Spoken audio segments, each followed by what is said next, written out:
अस्सलामुअलैकुम। आज की वीडियो में हम आपको दिखाएंगे कि इसराइल ने ईरान में पाकिस्तानी सफारतखाने के नज़दीक बमबारी की, जिसके बाद पाकिस्तान ने सख्त पैगाम इसराइल को दिया। उस पैगाम के बाद भारतीय मीडिया के भी होश उड़ गए। चलिए आपको वीडियो दिखाते हैं, लेकिन उससे पहले आप लोगों से गुजारिश है कि चैनल को लाजमी सब्सक्राइब कर लें। हमें आपकी सपोर्ट की ज़रूरत है। पाकिस्तान ने इजराइल को धमकाते हुए कहा कि वो कतर नहीं है जो चुपचाप हमले सह लेगा। जवाब में ऐसे हमले होंगे कि इजराइल की पुश्तें भूल नहीं पाएंगी। अब वहीं इजराइल ने तेहरान में पाकिस्तानी दूतावास के पास बमबारी की। पाकिस्तानी दूतावास के पास एक बम क्या फटा, मुनीर के शूरवीरों का पारा 7वें आसमान पर पहुंच गया। अब इस्लामाबाद से धमकी दी जा रही है। पाकिस्तान स्ट्रेटेजिक फोरम कह रहा है कि पाकिस्तान कोई कतर नहीं है जिसे दबाया जा सके। पाकिस्तान बहुत चिंतित है और धमकाया भी है खुली तौर पर इजराइल को कि आप जो कतर न समझे पाकिस्तान को, क्योंकि पाकिस्तान इस पर जवाबी कार्रवाई कर सकता है। क्योंकि वहां ये पाकिस्तान ने वार्निंग दे दी कि देखो हम कतर नहीं है कि जो हम चुप बैठ जाएंगे, हम तुम्हारी बैंड बजा देंगे। We will beat you like hell. हुआ क्या? ताजा धमाके पाकिस्तानी दूतावास और राजदूत के आवास के बहुत करीब हुए। बस फिर क्या था? पाकिस्तान बुरी तरह भड़क उठा। इस्लामाबाद से नेतन्याहू को सीधी चेतावनी दी गई। अगर उनके डिप्लोमेट्स को कुछ हुआ तो वो इजराइल को बहुत मारेंगे। यहाँ पर पाकिस्तानी नागरिक हैं और पाकिस्तान का साफ कहना है कि हमारे एक भी नागरिकों को अगर नुकसान होगा तो उसका मुंहतोड़ जवाब दिया जाएगा इजराइल को। कि पाकिस्तान चुप नहीं बैठेगा, वो कतर नहीं है। पाकिस्तान बेस्ड स्ट्रेटेजिक फोरम ने इजराइल को चेतावनी दी है। देखिए पाकिस्तान की ही तरफ से आई है, क्योंकि सरकारी बैक्ड है, तो जो सरकार का स्टैंड होता है वही इनका स्टैंड होता है। तो यहाँ पे दो चीजें हैं। एक तो पाकिस्तान की जो एम्बेसी है तेहरान के बगल में, वहां पे अटैक हुआ। अब कोई पाकिस्तानी ऑफिशियल इंजर्ड नहीं हुआ, घायल नहीं हुआ, बट एकदम तेहरान जो हार्ट है ना, वहां पे एम्बेसी है, रिहायशी एरिया है, बहुत पॉश एरिया है, तो वहां पे अटैक हुआ। इजराइल की स्ट्राइक स्पिन पॉइंट होती है, जरा सा भी मिसकैलकुलेशन होता तो ये पाकिस्तान की एम्बेसी उड़ा देती और उस समय पाकिस्तान के लोग मरते और वहां पे पाकिस्तान को कुछ ना कुछ करना पड़ता, बट ऐसा हुआ नहीं। तो क्योंकि एम्बेसी के बगल में अटैक हुआ तो ये पाकिस्तान ने वार्निंग दे दी कि देखो हम कतर नहीं है कि जो हम चुप बैठ जाएंगे, हम तुम्हारी बैंड बजा देंगे। We will beat you like hell. तुमको बहुत मारेंगे। ऑफिशियल स्टेटमेंट है कि हम तुमको इतना मारेंगे इजराइल को बोला है पाकिस्तान ने कि तुम देख लो। फिर हम कतर नहीं कि कतर पे तुमने बम बरसा दिए तो चुप बैठेंगे। तो ये पाकिस्तान की वार्निंग है। We are no Qatar, we will beat hell out of them. ठीक है, तो ये जो बोला है ये बहुत ही एग्रेसिव टोन है, बहुत ज्यादा एग्रेसिव टोन। ठीक है, अब ये बोला क्यों है, हम इस पहलू पे ध्यान देंगे। क्या वाकई में पाकिस्तान इजराइल भिड़ेंगे, इस पर भी ध्यान देंगे। क्या कैसे पाकिस्तान इस वॉर में एंटर कर सकता है, इस पर भी ध्यान देंगे।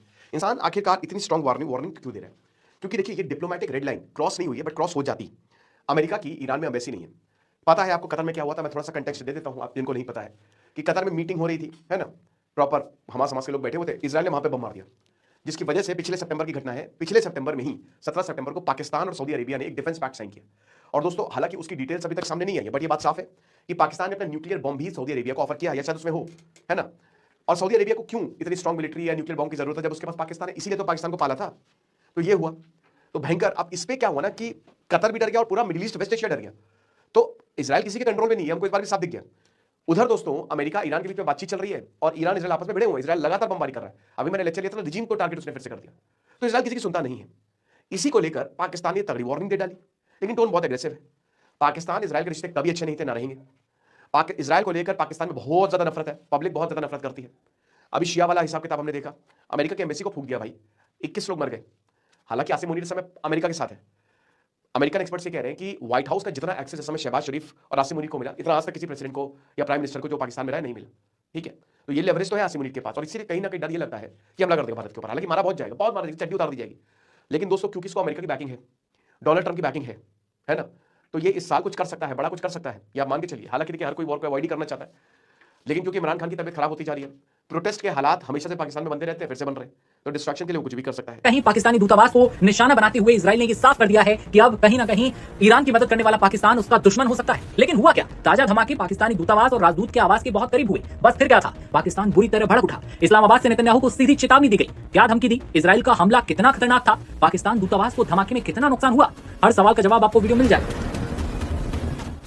दरअसल इजरायली हमले की गूंज पाकिस्तानी हुक्मरानों तक पहुंची है। इस हमले को लेकर पाकिस्तान बौखला गया है और उसने इजराइल को कड़ी चेतावनी दी है। पाकिस्तान ने इजराइल को धमकाते हुए कहा कि वो कतर नहीं है जो चुपचाप हमले सह लेगा। जवाब में ऐसे हमले होंगे कि इजराइल की पुश्तें भूल नहीं पाएंगी। अब समझिए कितना हमला खतरनाक था ये। शुरुआती जानकारी के मुताबिक दूतावास परिसर सीधे तौर पर निशाना नहीं बना और पाकिस्तान के सभी राजनयिक और स्टाफ सुरक्षित हैं। दूतावास की खिड़कियों के कांच भी सलामत हैं, लेकिन आसपास की इमारतें धमाकों से बुरी तरह दहल चुकी हैं। इस हमले के बाद पाकिस्तानी सरकार से जुड़े पाकिस्तान स्ट्रेटेजिक फोरम ने कड़ी टिप्पणी की और इजराइल को धमकी दी। बयान दिया, याद रखो पाकिस्तान कोई कतर नहीं है जो चुपचाप हमले सह लेगा। अगर दुनिया में कहीं भी हमारे डिप्लोमेट्स को नुकसान हुआ तो जवाब ऐसा होगा कि जिसे इजराइल की पीढ़ियां भूल नहीं पाएंगी। बता दें कि ईरान, इजराइल और अमेरिका के बीच जारी युद्ध अब चौथे हफ्ते में प्रवेश कर चुका है। पूरी दुनिया की अर्थव्यवस्थाओं पर बुरा असर पड़ रहा है। बार बार शांति की बातें हो रही हैं, लेकिन नतीजा शांति के हक में जाता नहीं दिखता। शांति और युद्ध विराम की बात करने वाले हर देश की जुबान पर युद्ध और धमाकों के ऑर्डर भी सुनाई पड़ रहे हैं। इसी बीच इजराइल और अमेरिका ईरान के तेहरान, काशान और आबदान जैसे कई शहरों में बार बार हमले ये लोग कर रहे हैं।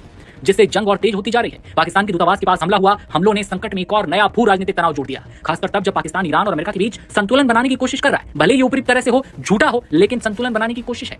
पाकिस्तान ने खुद मध्यस्थता की पेशकश की थी। इस्लामाबाद के अधिकारियों ने कहा है कि अगर अमेरिका और ईरान दोनों सहमत हों तो पाकिस्तान बातचीत की मेजबानी करने के लिए तैयार है। रिपोर्ट्स में यह भी कहा गया कि पाकिस्तान में अमेरिकी और ईरानी प्रतिनिधियों के बीच सीधी बातचीत की तैयारी चल रही है। हालांकि इसकी स्वतंत्र रूप से पुष्टि नहीं है। जर्मनी के विदेश मंत्री योहान वाडेफुल ने कहा है कि अमेरिका और ईरान के बीच पहले भी अप्रत्यक्ष बातचीत हुई है। बहुत जल्द पाकिस्तान में एक बैठक हो सकती है। यानी एक तरफ जंग के मैदान में बम मिसाइलें बरस रही हैं, दूसरी तरफ कूटनीति के मोर्चे पर धमकियां, चेतावनियों का दौर तेज हो गया है। ऐसे में सवाल यही है, क्या तेहरान के धमाकों से पाकिस्तान और इजराइल के बीच नया टकराव शुरू हो सकता है, या फिर पाकिस्तान वाकई इस जंग में शांति का रास्ता निकाल पाएगा?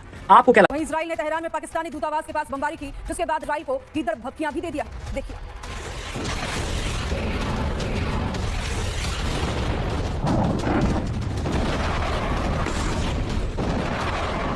दिवालिया हो चुके पाकिस्तान का नया ड्रामा सामने आया है। तेहरान में पाकिस्तानी दूतावास के पास एक बम क्या फटा, मुनीर के शूरवीरों का पारा 7वें आसमान पर पहुंच गया। अब इस्लामाबाद से धमकी दी जा रही है। पाकिस्तान स्ट्रैटेजिक फोरम कह रहा है कि पाकिस्तान कोई कतर नहीं है जिसे दबाया जा सके, और अगर उनके डिप्लोमेट्स को कुछ हुआ तो वो इजराइल को बहुत मारेंगे। यानी जिस मुल्क की फौज चंदे के दम पर सरहद पर टिकी है, वो बेंजामिन नेतन्याहू को डराने की हिमाकत कर रही है। नाज़रीन, मज़ीद वीडियो कुछ सेकंड के बाद आपके साथ शेयर करते हैं। आपको बताते चले कि इसराइल ने ईरान में पाकिस्तानी सफारतखाने के नज़दीक बमबारी की, जिसके बाद पाकिस्तान ने इसराइल को वाज़िया पैगाम पहुंचा दिया कि अगर पाकिस्तानी अमले के एक शख्स को भी नुकसान हुआ तो पाकिस्तान इसराइल को ऐसा सबक सिखाएगा जिसका उसने पूरी ज़िंदगी में नहीं सोचा होगा, क्योंकि पाकिस्तान कतर नहीं है कि जिस पर तुम हमला करो और वो चुप करके बैठ जाए। पाकिस्तान आपको ऐसा जवाब देगा कि दोबारा आप पाकिस्तानी सफारतखाने के नज़दीक से भी नहीं गुजरोगे। तो चलिए आपको आगे की वीडियो दिखाते हैं। पाकिस्तान की तरफ से कुछ जो स्ट्रैटेजिक ग्रुप्स हैं उनका कहना है कि पाकिस्तान चुप नहीं बैठेगा, वो कतर नहीं है, वो मुझे लगता है मिडिल ईस्ट नहीं है, कि शायद वो ये भी कहता है। क्योंकि बीते दिनों भी अगर देखा जाए तो पाकिस्तान को अमेरिका के सहयोग से कई मोर्चों पर कामयाबी हमने देखी है कि उसका जिस तरीके के उसका जो सिनेरियो बना हुआ था या पाकिस्तान को लेकर जो तस्वीर बनी हुई थी उसमें थोड़ा बदलाव ग्लोबली देखने को मिला है। ये बात तो हमने देखी है। दूसरी बात कि अब पाकिस्तान ऐसा करके ये मध्यस्थता करके ये साबित करना चाहता है कि वो भी एक ताकतवर मुल्क है और उसकी चर्चा या प्रासंगिकता जरूरी है। अगर आप एशिया की बात करते हो तो उसमें पाकिस्तान की चर्चा किए बगैर या पाकिस्तान का जिक्र किए बगैर आप एशिया को भूल जाओ, ये दिखाने की कोशिश है पाकिस्तान की। बिल्कुल आप सही करें। और इसी पर ये इस हमले के बाद पाकिस्तान स्ट्रैटेजिक फोरम का बयान भी आया है। उसने कहा है साफ तौर से कि इजराइल को याद रखना चाहिए कि पाकिस्तान कतर नहीं है। अगर हमारे किसी भी राजनयिक को दुनिया में कहीं भी नुकसान पहुंचेगा तो हम उन्हें मुंह तोड़ जवाब देंगे। इजराइल को ये खुला धमकी है। साथ ही एक खबर और निकल के आ रही है, ये निकल के आ रही है कि ईरान युद्ध जो चल रहा है उसको समाप्त करने के लिए पाकिस्तान बहुत अभ्यास कर रहा है कि वो भाई प्रयास कर रहा है कि खत्म हो जाए युद्ध। पाकिस्तान के साथ साथ लेकिन बाकी और देश भी हैं, मिस्र है, तुर्की है, ये सब देश जो चाहते हैं कि युद्ध खत्म हो जाए। इजराइल जो है जिसने पाकिस्तान के दूतावास पर तेहरान में अटैक किया है, वो कुल मिलाकर ये एक प्रकार से इस वॉर को या इस एस्केलेशन को बढ़ाने की कोशिश कर रहा है इसके जरिए इजराइल। बिल्कुल, क्योंकि देखिए इजराइल प्रेशर बना रहा है, क्योंकि पाकिस्तान और इजराइल के संबंध है ही नहीं। ये तो नाज़रीन, ये थी हमारी आज की वीडियो। मज़ीद इंडियन रिएक्शन वीडियोस देखने के लिए चैनल को लाजमी सब्सक्राइब कर लें, बेल आइकन को दबा दें ताकि आने वाली तमाम वीडियोस के नोटिफिकेशन आप तक बआसानी पहुंच सकें। वीडियो अच्छी लगे तो लाइक एंड शेयर कर दें। कमेंट सेक्शन में अपनी कीमती राय का इजहार भी लाजमी किया करें।